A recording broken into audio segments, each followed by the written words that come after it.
Hi, this is Julian for Pro Tools Expert. I'm going to tempo map this piece of acoustic guitar, which was recorded without a click or timing guide.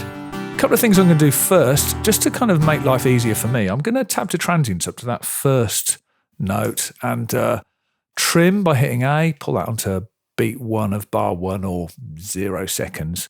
I'm also going to change my time-based ruler from bars and beats to minutes and seconds. I'm going to do that because I find that a bit of care on the way in can save a lot of time later on if things get confusing. So to that end, you don't have to do this, but I like to drop markers on the bar lines as a visual guide. If you're in minutes and seconds, those markers you drop will be absolute rather than relative and won't move with tempo changes. So I'll do that now.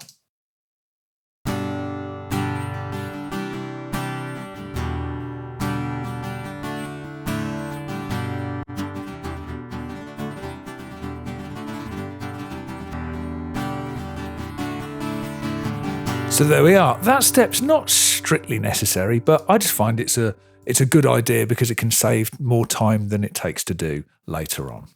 Okay, so we're going to use Beat Detective, so Command and numeric 8 to do this. I've got a selection up, which isn't really what I want. The grid lines don't mean anything, so I'll turn them off. And we'll just come in here. And the thing about using Beat Detective is it isn't intelligent. It's not like Melodyne or something that understands the audio. If you tell it something that's wrong, it'll get it wrong. So make sure what you tell it is right. So I'm just going to zoom in here. And I'll just do the first bar for now, actually. So I'll just shift click to here, come along here. And I've got this set up from last time, so it's already dropping markers. But basically, look, you just pull up this slider here to analyze. I'm doing bar beat marker generation over here. You need to make sure that your selection is correct. So in this case, I've got from beat 1 of bar 1 to beat 1 of bar 2. So I should be good. If I hit generate, it'll warn me. Do I want to move stuff that's on the timeline or not? I don't want to move it, so preserve sample position. There we are. And I've got some tempo information up here.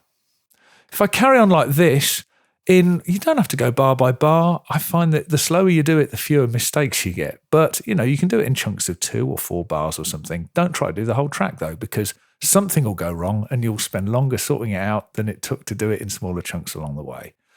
Tab to transients, your friend here. Check your selections. So over here, my marker's telling me that it's around about here. So if I press Shift and then just tab up to there, but I don't have to sit through that because I'll just turn on dynamic transport, drag this over here, and I can just listen to the loop point. That sounds fine to me. So now I just tell that is now beats beat 1 of bar 2 to beat 1 of bar, let's capture it, bar 4. It's got it right. So analyze, there we are, generate, and carry on like that through the track. That's how you do it. Keep going, check stuff out. And the nice thing about Pro Tools' way of doing it is that it is manual. So if you find you have an issue, you can sort it out because you haven't suddenly jumped from one button, automatic, everything sorted, to actually having to go in and sort out an issue. Anyway, that's how you do it. And you'll end up with something that looks like this.